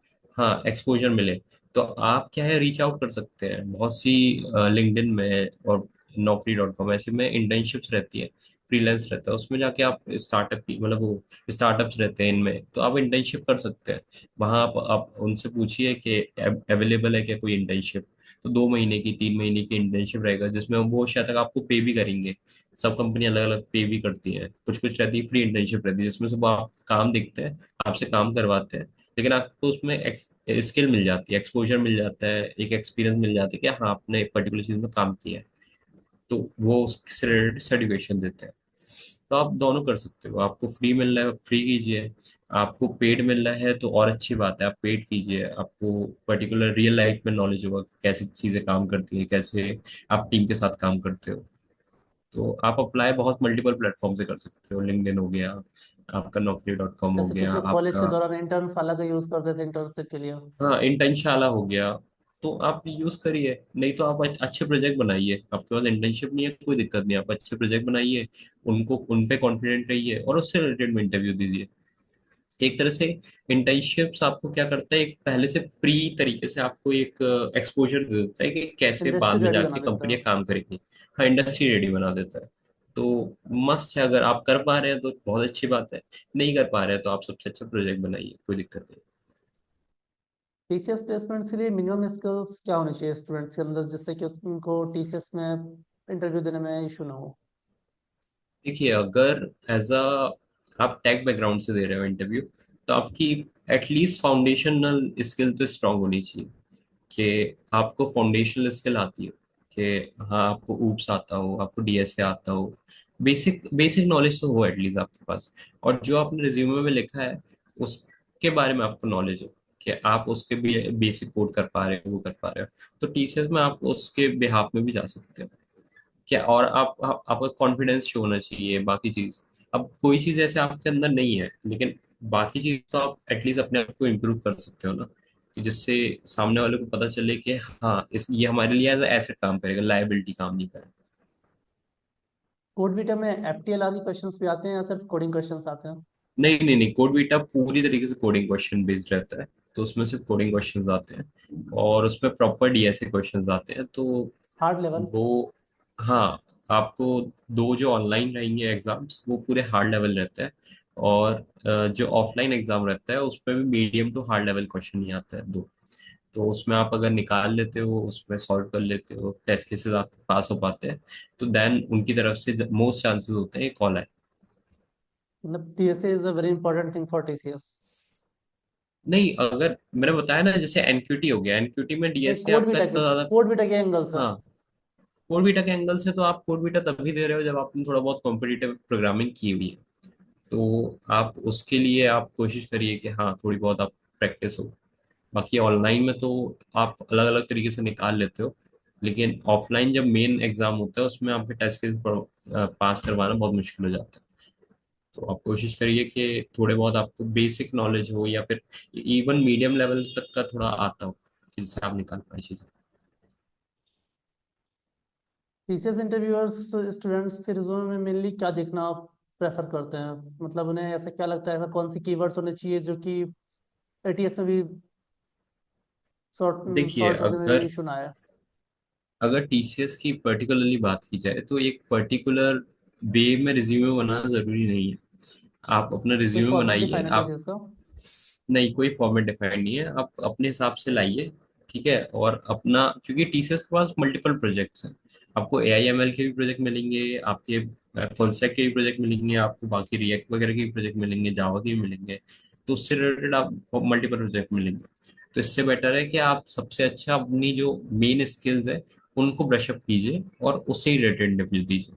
हाँ, अगर टीसीएस के अलावा कोई दूसरी कंपनी होती, चाहे डिलॉयट हो गई, वो हो गई, तो उनके हो सकता था स्पेसिफिक होते इंटरव्यू, कि आपको स्पेसिफिक डीएसए आना चाहिए, मस्ट होना चाहिए डीएसए, ऊप्स के कॉन्सेप्ट होने चाहिए, ठीक है। या फिर गूगल होती, गूगल में मस्ट है डीएसए, डीएसए क्वेश्चंस, या फिर हाँ, प्रोडक्ट आप बेस्ड जिससे कंपनी रिलेटेड के लिए। इंटरव्यू, प्रोडक्ट बेस्ड कंपनी, तो इसलिए आपको नॉलेज होनी चाहिए। लेकिन ये है कि आप किस कंपनी में अप्लाई कर रहे हो डिपेंड होता है उस रिज्यूमे से, कि आप उस हिसाब से रिज्यूमे बनाइए जिस कंपनी में आप अप्लाई कर रहे हो। कि अगर आप गूगल में कर रहे हो तो गूगल के बेस पे आप रिज्यूमे बनाइए, किसके बेस पे आपका हो रहा है गूगल के में। तो अगर आपका गूगल में मेन वो डीएसए ज्यादा पूछते तो आपका रिज्यूमे में डीएसए मेंशन होना चाहिए। आप डीएसए के क्वेश्चन को एबल टू आंसर करना चाहिए, कि आप आराम से आंसर कर पा रहे हो, कंसेप्ट बता पा रहे हो, कोड कर पा रहे हो। तो वो चीज़। है। जैसे अपन कॉलेज में थे तो कॉलेज के दौरान अपने कॉलेज में इवेंट्स हुए, हैकेथॉन हुई, तो हैकेथॉन क्या होता है और इसका क्या बेनिफिट मिलता है इंटरव्यू या प्लेसमेंट में? देखिए, हैकाथॉन बहुत अच्छी चीज़ है। मतलब वो आपको एक तरह से एक्सपोजर ही देता है अगर आपने इंटर्नशिप वगैरह नहीं की है। और क्या बोलते हैं, आप रेडी अभी जॉब आपने कभी की नहीं है, ठीक है, तो एक आपको एक्सपोजर देगा कि वो सब अलग अलग हैकाथॉन होते हैं, ठीक है, आइडियाथॉन होता है, हैकाथॉन होता है, कॉलेज टाइम पे बहुत सारे होते हैं। तो वो आपको एक एज देता है जब आप कभी इंटरव्यू के लिए जाते हो और आपने हैकाथॉन्स में पार्टिसिपेट किया है। वो ये दिखाता है कि आप में क्या बोलते हैं, लीडरशिप स्किल भी है, टीम वर्क पे काम करने की स्किल भी है, आप कोड कर पा रहे हो। आप आपने पर्टिकुलर अगर हैकाथॉन जीता है तो वो एज होता है एक तरीके से, कि हाँ आप अच्छे से परफॉर्म कर पाओगे। तो ये डिफरेंस करता है वो, जो स्टैंड आउट करने के लिए दिखाता है कि हाँ आपने स्टैंड आउट किया है। लेकिन अगर आपने हैकाथॉन नहीं भी किया है पार्टिसिपेट, तो कोई ऐसी जरूरत नहीं है, आप बाकी चीजों में फोकस करिए। लेकिन चीज ये है कि आप कैसे शो कर पा रहे हो उनको। एट लास्ट तो उनको शो करना है कि आप जैसे मैं अगर इंटरव्यूअर हूँ, तो मेरे को तो यही, अगर मैं रिज्यूमे में देख रहा हूँ कि बंदे ने हैकाथॉन दिया है या फिर पर्टिकुलर चीजें की, इंटर्नशिप्स की है, तो मेरे लिए तो वो एक बहुत अच्छा एसेट रहेगा ना मेरी कंपनी के लिए, कि मैं उससे काम अच्छे से निकाल सकता हूँ, वो अच्छे से काम कर सकता है। लेकिन अगर मैं देखा ही हूँ कि सिर्फ उसने कुछ नहीं किया है, ना ही इंटर्नशिप की, ना ही अच्छे प्रोजेक्ट बनाए हैं, ना ही वो, तो मैं उसको क्यों लेना चाहूंगा। इवन आप भी अगर कोई कंपनी स्टार्ट करते हो तो आप क्यों लेना चाहोगे एक ऐसे बंदे को जो सिर्फ आपका एक लायबिलिटी बने। आपको पहले उसको बहुत ज्यादा हाँ, आप सिखाना पड़ेगा एसेट वो बनाना करना। चाहोगे। देखिए, हाँ, एटलास कंपनी तो सिखाएगी, लेकिन आपके अंदर सीखने का रहना चाहिए। और अगर आप वो पहले ही से दिख रहा है कि हाँ ये सीख सकता है बंदा, ये बाकी चीजों में काम कर रहा है, ये ओवरऑल अच्छा है, तो वो एज एक रोल प्ले करता है। आपका टीसीएस इंटरव्यू में एक्सपीरियंस कैसा रहा और इंटरव्यू में कौन सा सबसे डिफिकल्ट क्वेश्चन आपसे पूछा गया जो आपको टफ लगा? देखिए मेरे जो दोनों इंटरव्यू हुए थे, मतलब मेरा एक्चुअली में कोडविटा के लिए इंटरव्यू भी हुआ था और मेरा एनक्यूटी के लिए भी इंटरव्यू हुआ था, जिससे मेरा अपग्रेड हो गया था पैकेज। तो कोडविटा के इंटरव्यू में भी जो कोडिंग क्वेश्चंस थे और जो टेक्निकल क्वेश्चन थे वो अच्छे थे। मतलब उनने पाइथन का एक सिंपल कोड लिखवाया था, फिर उसके बाद उनने थोड़ा बहुत डीएसए के बेसिक कॉन्सेप्ट पूछे थे, वो से रिलेटेड क्वेश्चंस पूछे थे। तो मतलब मैं अपने साइड से कॉन्फिडेंट था कि मुझे पता है उस चीज़ के बारे में। तो मैंने पूरी तरीके से अपने साइड से पूरे आंसर किया था, और जो चीज़ नहीं पता था मैंने उसके लिए बोला था कि मैं अभी रिमेम्बर नहीं कर पा रहा हूँ, लेकिन हाँ मैं उसके बारे में रीड कर लूंगा बाद में। तो वो भी सही है। तो उनको ये एटलीस्ट शो हुआ कि हाँ पता नहीं है, लेकिन एटलीस्ट ये ट्राई कर सकता है, लर्न कर सकता है उस चीज़ को, और जो चीज़ इसको पता है उसमें एटलीस्ट कॉन्फिडेंट है। फिर जो दूसरा इंटरव्यू मेरा हुआ था डिजिटल के लिए, उसमें मेरे से थोड़ा हार्ड लेवल डीएसए के क्वेश्चंस पूछे गए थे, कि थोड़ा सॉर्टिंग से रिलेटेड, स्लाइडिंग विंडो से रिलेटेड, इन सब से। तो अब मुझे उसकी बहुत ज़्यादा नॉलेज थी, सिर्फ कंसेप्ट पता था कि कैसे काम करता है। तो मैंने उस वो मेरे को बहुत हार्ड लगा था कि मुझे कंसेप्ट पता है लेकिन मेरे को कोडिंग लॉजिक नहीं आ रहा, या फिर पर्टिकुलर मैं चीज़ कोड नहीं कर पा रहा। तो ये चीज़ रहती इंटरव्यू है के आपके साथ। इंटरव्यू के टाइम में स्टूडेंट्स को कॉन्फिडेंस कैसे मेंटेन करना चाहिए, क्योंकि काफ़ी बार क्या होता है, अपन सुबह से जाते हैं और शाम हो जाती है इंटरव्यू देते देते, जब काफ़ी लाइन होती है, तो वो कॉन्फिडेंस एक सुबह से शाम तक को कैसे मेंटेन रखना चाहिए खुद को।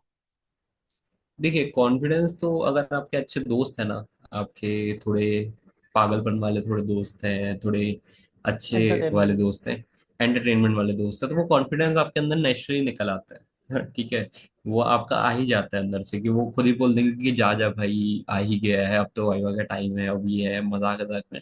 तो लेकिन अगर जैसे आप बिल्कुल अकेले बैठते हो, वो बैठते हो, तो कोशिश करिए कि आप बिल्कुल लास्ट मोमेंट में पढ़ना ना चालू कीजिए, कि आप लास्ट मोमेंट में बिल्कुल आप अपना इंट्रोडक्शन गो थ्रू कर रहे हो बार बार। ठीक है। वो आपको नर्वस ही करते जा रहे हैं बार बार।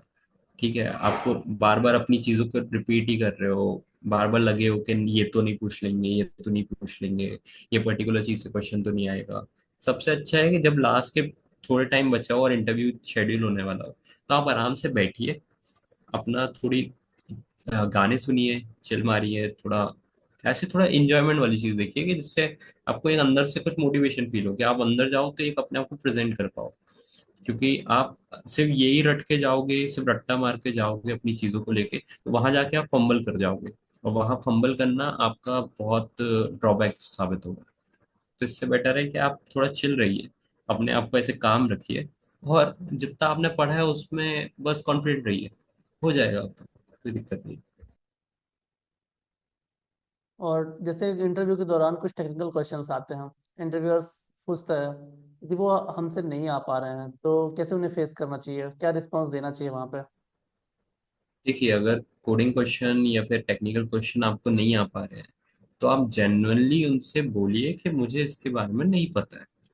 आप जेन्युइन रहिए, या फिर ये बोलिए कि मुझे अभी याद नहीं आ रहा है, मैं बाद में जाके इसके बारे में और पढ़ लूंगा। ठीक है। आप जेन्युइनली सब चीज सच बोलोगे तो कोई दिक्कत नहीं। आप ये बोलते रहोगे कि हाँ मुझे पता है, याद दिला रहा हूँ अपने आप को, ठीक है, तो उससे ना ही आपका फायदा है ना ही उसका फायदा है। वो तो उसका भी टाइम वेस्ट होगा, आपका भी टाइम वेस्ट होगा। इससे बेटर है कि आप अपनी चीजें बताइए, कि आपको क्या आता है, क्या अपनी नहीं आता स्ट्रेंथ उस पर गौर बताइए। नहीं कीजिए। हाँ अपनी स्ट्रेंथ बताइए ना, कि क्या आपको आता है। आप अगर वो बहुत अच्छा आता है आपको क्लासेस वगैरह के बारे में, आप उससे रिलेटेड में बोलिए, उस तरफ में इंटरव्यू को शेड्यूल करिए, मतलब पहुंचाइए, घुमाइए।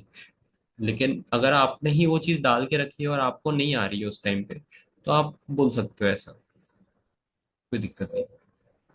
जैसे ट्रेनिंग में हमें सिखाया जाता है क्लासेस में कि इंटरव्यू को ड्राइव करना है, तो इंटरव्यू ड्राइव करना से क्या क्या मीनिंग निकलता है, इंटरव्यू ड्राइव कैसे देखिए किया जाता है। इंटरव्यू को ड्राइव अपने रिज्यूमे के बेस किया जाता है, कि जैसे आप अपना इंट्रोडक्शन दे रहे हो, तो इंट्रोडक्शन में ही आपने सबसे पहले अपनी टेक स्टैक जो मेंशन की है, उसको आपने पहले ही बताया है, कि आपने हाँ हमारा टेक स्टैक क्या था, सीपीपी था, ठीक है, मैंने पाइथन में काम किया है, फिर अपने प्रोजेक्ट आपने बताया उसी में। तो वो आपका शॉर्ट इंट्रो में ही आपने ये चीज मेंशन की है कि आपने ये प्रोजेक्ट बनाया है, आपको इस चीज में इंटरेस्ट है। तो फिर वो उसी चीज में कोशिश करता है कि आपसे क्वेश्चन पूछे। फिर आपसे प्रोजेक्ट के रिलेटेड, आपने बताया आपको जो ये मेन प्रोजेक्ट है, तो वो उससे रिलेटेड में क्वेश्चन पूछेगा। तो रिलेटेड आपका पूरा इंटरव्यू आपके रिज्यूमे ही बेस्ड है। सिर्फ आपको कैसे आप बता पा रहे हो अपने रिज्यूमे की नहीं। आपने 10 चीज की अगर ब्लफ भरा है अपने रिज्यूमे में कि 10 सर्टिफिकेशन डाले हैं, लेकिन एक भी जेन्युइन आपने किया नहीं, ठीक है।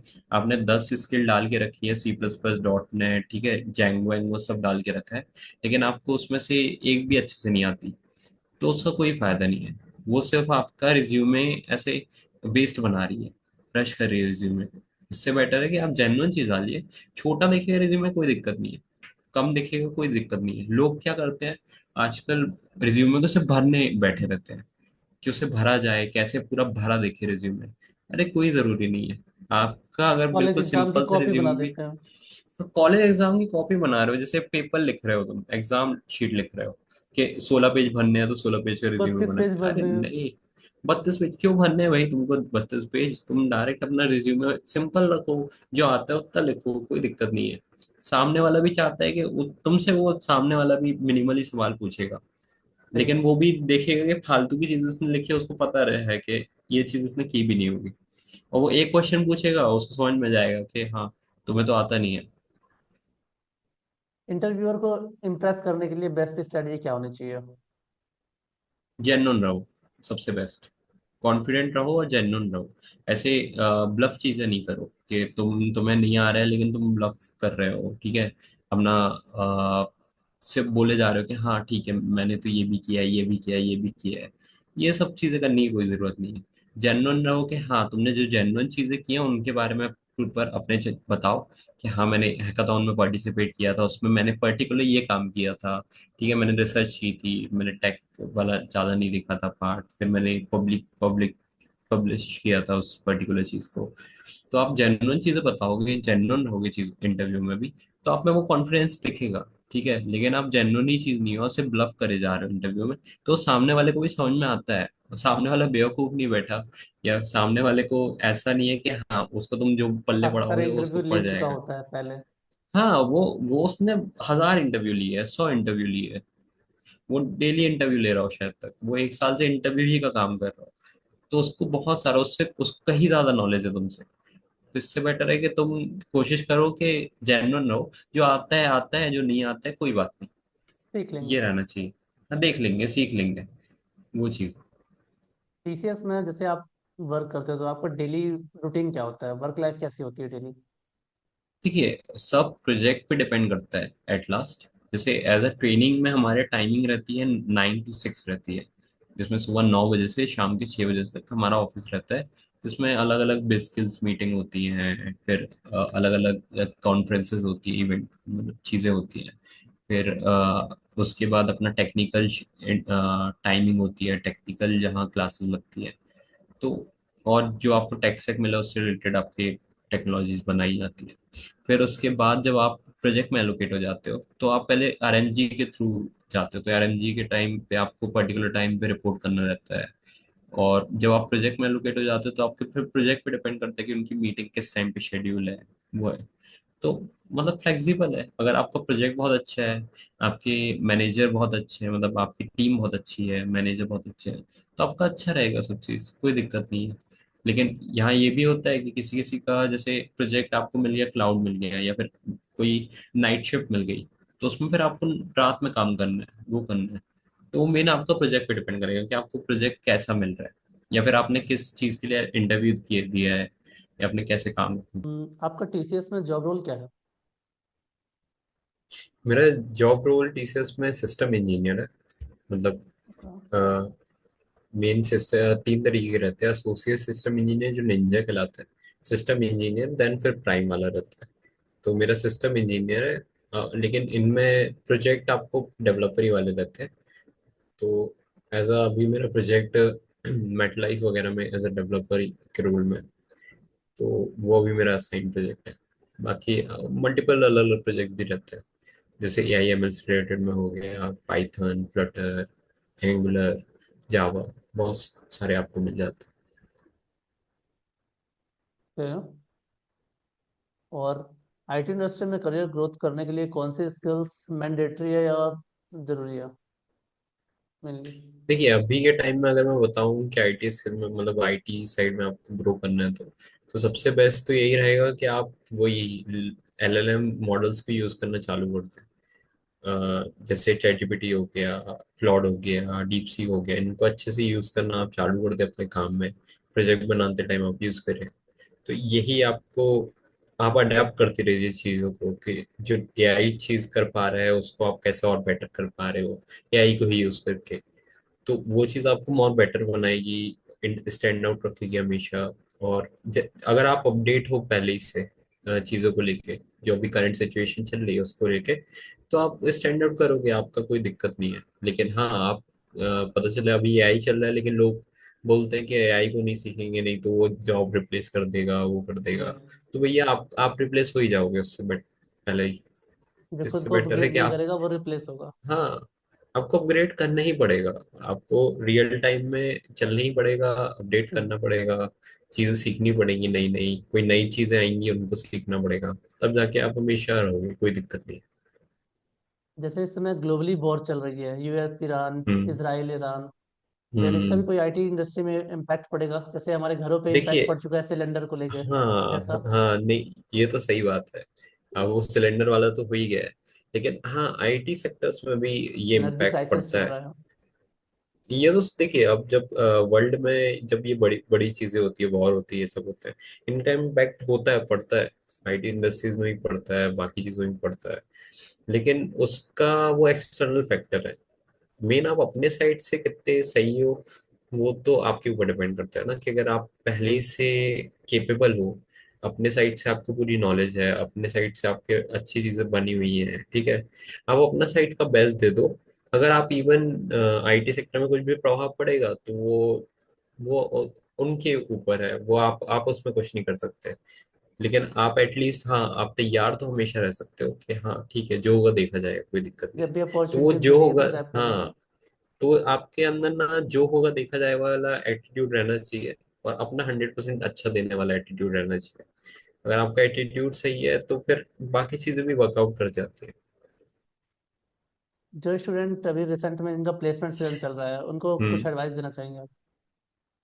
रिसेंट अगर जिनका प्लेसमेंट सीजन चल रहा है उनको तो यही एडवाइस रहेगी कि अपनी चीज़ों मतलब जो भी आपका इंटरेस्ट है, या फिर जो भी चीज़ आपके कंपनी आ रही है आपके कॉलेजेस में चीज़ों में, तो उनके उनके रिलेटेड आपके नॉलेज पूरी होनी चाहिए, और आप उसमें कॉन्फिडेंट रहें एटलीस्ट। कि अगर आपसे जीडी राउंड हो रहे हैं, जैसे हमारे टाइम में जीडी राउंड ज़्यादा होते थे कॉलेज जीडी प्लेसमेंट होता में, था। जीडी होते थे। तो जीडी मेन काय के लिए होता था? कॉन्फिडेंस देखने के लिए होता था कि कौन कम्युनिकेशन आंसर कर स्किल्स। पा रहा है, कम्युनिकेशन स्किल देखने के लिए होता था। अपना मेन कैसे कौन कॉन्फिडेंटली डिबेट कर पा रहे हैं लोगों से, ठीक है। तो उसके लिए तो वो आप थोड़ी प्रैक्टिस कीजिए, वो भी स्टैंड आउट करवाता है। कि जब आप अपने आप को प्रेजेंट कर पाते हो, मेन है आपको प्रेजेंट करना अपने आप को। जितने अच्छे तरीके से आप फर्स्ट वे में प्रेजेंट कर पाओगे, आपका फर्स्ट अपीयरेंस जितना अच्छा दिखेगा उतना ही बेटर, आपको बेटर आगे चीजें होंगी। है। और जो स्टूडेंट्स अभी ट्वेल्थ जस्ट पास आउट हुए, जिनके भी बोर्ड एग्जाम्स खत्म हुए, वो भी हम्म। कॉलेज में जाएंगे, उनके लिए कोई एडवाइस जो इंजीनियरिंग चूज करेंगे?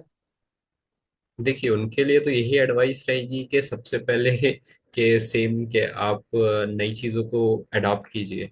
जो भी नई चीज़ आ रही है उनके लिए क्यूरियस रहिए कि आप सीखें उनको। ऐसा नहीं कि आप जो पुरानी चीज़ों लोगों ने बताया उन्हीं चीज़ों में आगे बढ़े, उन्हीं चीज़ों को सीखें। आप नई चीज़ें एक्सप्लोर करिए, नई वेब कोडिंग लैंग्वेजेस भी आती हैं, नई चीज़ें भी आती हैं। तो उनको एक्सपोजर, जितना अच्छा आपका एक्सपोजर रहेगा, जिस चीज़ में आपका इंटरेस्ट रहेगा उस चीज़ में आपको काम करने में मजा आएगा। अगर आपका एक्सपोजर ही नहीं है, आप सिर्फ बैठे हो, सिर्फ उसी भरोसे में बैठे हो कि सामने वाले ने ये सीखा था, हमारे दादा ने ये सीखा था तो हम भी वही सीखेंगे, तो जरूरी नहीं है कि आपका वो भी वर्कआउट कर जाए। शायद तक हो टाइम सकता चेंज है हो आपके चुका है। दादा, हाँ, दादा के टाइम पे अलग टाइम चल रहा था ना। दादा के टाइम में 1 रुपए का बहुत सारी चीज मिल जाती थी, अब हमें यस। 1000 रुपए की भी नहीं मिलती। तो टाइम चेंज होता है, और टाइम आजकल बहुत जल्दी चेंज होता है। हो सकता है 5 साल पहले वाला टेक्स्ट स्टैक हो सकता है अभी अपडेट हो गया हो, रिप्लेस कुछ हो नई जाए। चीजें आ गई हो। हाँ, हो भी सकता है रिप्लेस हो जाए, हो सकता है वो अपडेट हो गया हो, नई चीजें आ गई हो उसमें। आप अभी तक पुरानी चीजें सीख रहे हो, पता चले वो उसका भी यूज भी नहीं होता।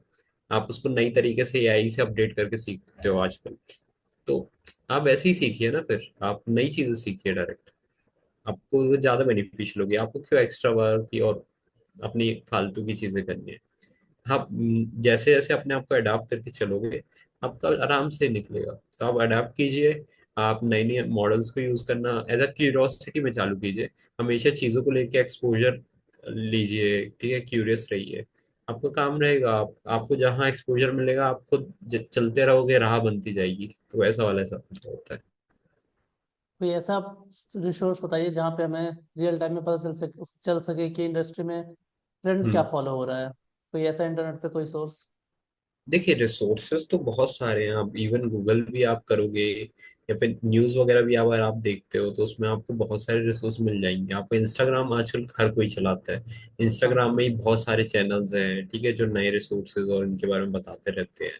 आप उनको फॉलो कर लीजिए। आप यूट्यूब में कोड विथ हैरी है, ठीक है, अमन अग्रवाल के अपना कॉलेज है, ये सब भी अपने कोडिंग प्लेटफॉर्म बताते रहते हैं। तो आप इन सबको फॉलो कीजिए। इस मतलब जो भी आपका टेक स्टैक है, जो भी आपका फील्ड है, उससे रिलेटेड चीजों को आप फॉलो कीजिए। अपडेट आपको मिलता रहेगा। ऐसा नहीं है कि लोग अपडेट नहीं देते, सब अपडेट मिल जाता है आपको। सिर्फ आपके अंदर वो रहना चाहिए कि हाँ, आपको चाहिए है अपडेट। नहीं तो एक्सक्यूज तो सबको ही दे पाता है कि हाँ, हमारे टाइम पे ये हुआ था तो इसलिए हम कर नहीं पाए। तो हमारे टाइम पे भी कोरोना आया था, फिर इस हिसाब से तो होता ही नहीं। सही बात है। थैंक यू सर, आपका थैंक यू भाई। धन्यवाद। और ऑडियंस के लिए जो आपने मैसेज दिया वो काफ़ी अच्छा, उनके लिए हेल्पफुल होगा। और हम एचआर के साथ भी पॉडकास्ट लेके आने वाले हैं, तो इसलिए अरे वाह। आप वीडियो को, ऑडियंस से रिक्वेस्ट है कि आप वीडियो को लाइक करिए, शेयर करिए और चैनल को सब्सक्राइब करिए, जिससे वीडियो आपको नोटिफिकेशन पहले मिल जाए। ओके। जी जी सर, पूरा मिलियंस तक पहुंचे वीडियो, मस्त, बहुत अच्छी लाइक्स आए, हर चीज आए। मैं तो बहुत अच्छे से वो कहूंगा, विश थैंक यू सर, करूंगा आप ये जैसे चीज लोगों की। का सपोर्ट रहेगा तो जरूर होगा। बिल्कुल बिल्कुल बिल्कुल। चलिए ठीक है, फिर मिलते हैं भाई। बाय। बाय। दोस्तों, मुझे होप है कि आज का ये पॉडकास्ट आपके लिए वैल्यूएबल रहा होगा और आपको अपने करियर जर्नी के लिए क्लैरिटी मिली होगी। अगर आपके माइंड में अभी भी कोई डाउट्स हैं या क्वेश्चंस हैं, या आप चाहते हो कि हम समर्थ सर से आपके क्वेश्चंस पूछें नेक्स्ट पॉडकास्ट में, तो आप अपने सारे डाउट्स, क्वेश्चंस कमेंट बॉक्स में ज़रूर ड्रॉप करें। मैं पर्सनली आपके कमेंट्स रीड करता हूँ और बेस्ट क्वेश्चंस को नेक्स्ट वीडियो में इंक्लूड करूंगा। और अगर आप डायरेक्टली समर्थ सर से कनेक्ट होना चाहते हैं तो उनके लिंक्डइन पर कनेक्ट भी कर सकते हैं, उनका लिंक डिस्क्रिप्शन में मिल जाएगा। साथ ही अगर आपको ऐसे ही करियर गाइडेंस, प्लेसमेंट टिप्स और रियल इंसाइट्स चाहिए तो आप मुझे मेरे इंस्टाग्राम पर भी फॉलो कर सकते हैं, वहाँ मैं रेगुलर अपडेट्स और हेल्पफुल कंटेंट शेयर करता हूँ। और हाँ, अगर वीडियो पसंद आई हो तो लाइक करना मत भूलना, कमेंट जरूर करना और चैनल को सब्सक्राइब कर लेना। मोर ऐसे वैल्यूएबल पॉडकास्ट मिलते रहेंगे नेक्स्ट वीडियो में। तब तक के लिए कीप लर्निंग, कीप ग्रोइंग। धन्यवाद दोस्तों।